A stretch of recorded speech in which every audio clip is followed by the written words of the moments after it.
I have a message for any employee thinking of defecting to our competitors. If you are caught, you will be immediately terminated. Dart 6 is Eurocorp proprietary software, but at its core, it was always about control.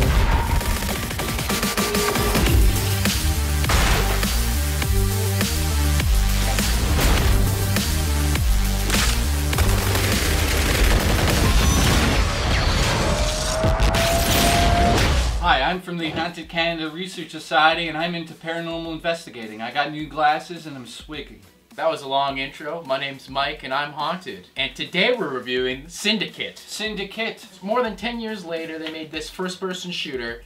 And let me tell you, there is a good game in here. A great, amazing game, but it just does not want to blossom. And just when it's about to open up, it fades away. And then it opens up again, and then it fades away. It just doesn't blossom. It's like your virginity. It's almost like my virginity, only that ends in tears and me in the fetal position. Yeah. While listening to reggae. So the story of this game is what, Michael? A company named Eurocorp, 2025, invented a chip, something called the Dart chip. And what that does is it implants in your head and it connects to the Dartverse. We've heard the story before, you know, the Bible warns us there's going to be a chip embedded in our bodies and it's going to connect us all somehow. This changes the world forever, and some people use the chip and some people don't, and people who don't get left behind. So in 2069, you're Agent Miles Kilo. You have the Dart Chip 6, and you're like the latest prototype of Eurocorp. Your existence is to go to the other corporations and find their technology, to infiltrate them and take them over. This is where it reminds me of Deus Ex. Governments don't rule the world anymore, it's corporations. What I saw off the bat was you could see this game was influenced by games like Deus Ex, heavily on Crisis 2. It feels a little bit like Call of Duty. It feels a lot like Killzone. With this Dart chip in your head, you have the ability to do some pretty interesting things. You can overtake people's chips, and you can make them commit suicide. You can make their weapons backfire and explode on them. And you can persuade them. You can make them go on your team and kill for you. So that's what makes it very, very unique. So what's kind of cool about this is they don't give you all three of those abilities right away. No. And how it works in gameplay is you click the D-pad, you actually have to point over the enemy, and it takes a certain amount of time. It's a little progression bar, you see. There's also the Dart overlay, and what this does is almost gives you like this cool matrix view of everything and where the enemies are, and it slows down time, but you have a limited amount of time to use that view. Which regenerates. And you can also use the Dart chip to solve puzzles around the environment. And the boss battles, some are really fun, some are annoying. There's one boss battle where there's a little robot that shows up with a gun that you have to take over and drops the gun. I thought that was a weird choice. There's 4-player co-op. There is no competitive multiplayer, it's only co-op. They said if they included that, then there would have to be an online pass. So what EA did is there's no online pass for this game, but you have to enter this code or you can't get the achievements out of this game. You can play the game all you want, but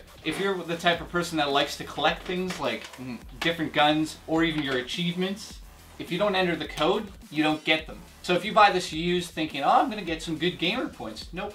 Yeah. You gotta pay. But there's a lot of stuff to unlock and upgrade and, you know, become more powerful. Fill your squad, you can do all sorts of cool things. So if you have 3 other friends who have this game on Xbox or PS3 or PC, then it's totally worth getting it, because that's where this game is. I think if you want a good single player experience, this is not the game to get. It's over in 6 hours, and like I said before, there is a great game in here, but it just doesn't want to blossom. The voice acting's decent. The story doesn't leave you inspired to play. The way they show it to you and present it to you is not so cool. What's really cool is a ton of actual actors show up in the game. Rosario Dawson's in this. Brian Cox is in this. And he loves you. And he's the CEO of Eurocorp. Yeah, he keeps talking to you weird, and you're like, what? Yeah.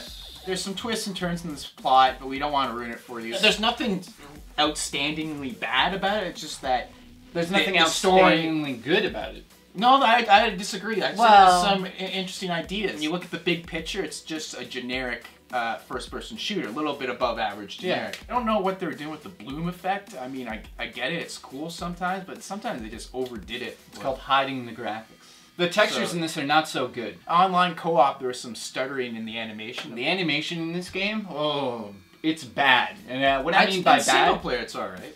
No, it really takes you out of the game. Like, and countless amount of times you're looking at it and you're thinking, why is that little problem in this game? And we play a lot of games, so we do. But when we played it, we couldn't help thinking like this is like a hodgepodge of Deus Ex, Crisis 2, Mass Effect. It was like all in there, but like it just didn't jive right. But what do you give it out of 10? I mean, the developers, you could tell they were like, we really want to do something good here. So it's not one of those shit games where the developers put it out and they know, oh, it's crap. I feel like all the departments were not talking to each other.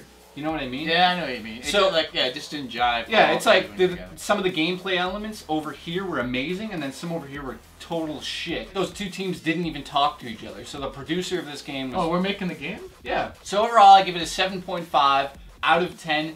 It's definitely not a must-own, but I can say when it goes down to like 29 bucks, I would buy it for that amount. I mean, the online co-op is pretty fun. Hey, Mike, you got a big dick there. Look at that dick. Thanks, Jay. So the pluses of this game is the co-op. It's if you have 3 other friends who have the game, it's awesome. I think the weakness of this game really is the single player. It's 6 hours long, the campaign. It leaves me uninspired when I play it. Yeah. But it is above average first-person shooter. It has some great ideas. I give it a 7 out of 10. And I thought I rambled.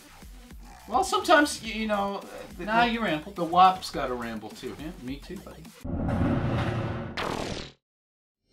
Remember to like the video, remember to like us on Twitter, and to like us on Facebook fan page. Also, it's very important that you go over our subscription button at the top of this video and click the little email. It's right here. Click the checkbox so you guys get email every time we upload a video, because people are missing our videos. A lot of videos. We got a lot of videos coming now. We got news bites, we got play bites, we got cock bites. Look at this.